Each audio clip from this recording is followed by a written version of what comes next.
Hello all, welcome to this video series on blockchain. As part of this video, I'll explain what is blockchain. Blockchain is a shared, distributed and immutable ledger that records transactions and facilitates tracking of assets. Blockchain is managed using peer-to-peer nodes and hence it is highly decentralized. Now indeed, this is a very heavy definition of blockchain. Don't be worried, I'll explain this in the next slide. To be able to comprehend blockchain thoroughly, I would like you to visualize how we used our banking ecosystems. Most of us have banks. We have account in multiple banks. We have access to these banks through our credentials. We log in, we get access to our funds. We can transfer those funds to others. We can pay our bills. And that is how we have been using our banks, right? Banks, as you know, are governed by the central bank of each country. And also the currencies that these banks deal with, whether it is US dollars, pounds or others, are also managed by or governed by the central bank of each country, right? So typical the currencies that we deal with, the banks that we deal with, it's a very centralized system. The banks have a central server. We log in, we get access to funds, we can transfer. Banks knows all about us, right? So that's a very centralized system of managing currencies and accounts, right? Blockchain is not this way. Blockchain is highly decentralized. Let me explain blockchain in terms of Bitcoin.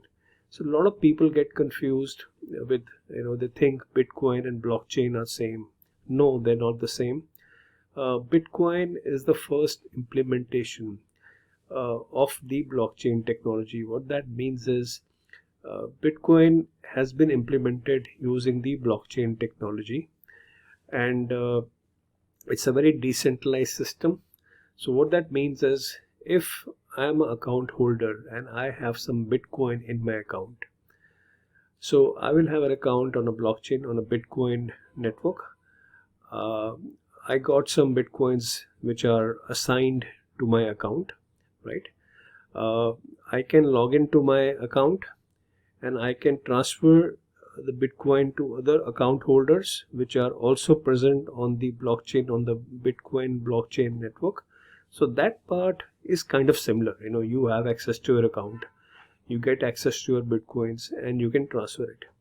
But what makes it difference is, when you access your account, when you access your Bitcoin account, you're not logging to a central server.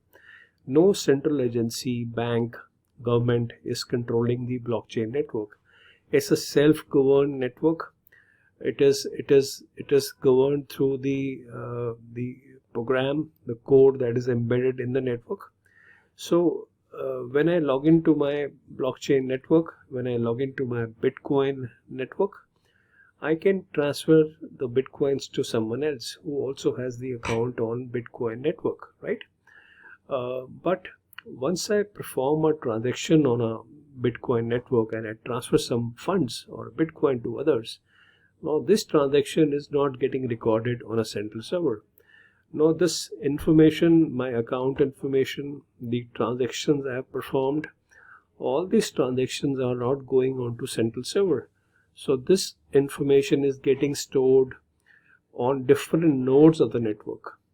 So every node will have complete blockchain available on the node. What that means is, when I do a transaction on a Bitcoin network, the same transaction will get recorded in all the nodes across the whole network. So that is why Bitcoin, it's a bit slow, because once a transaction is recorded, it takes time to add that information, to add that block, to add that transaction in the block, and then add that block in the blockchain and write it throughout the blockchain network so that the blockchain network remains consistent.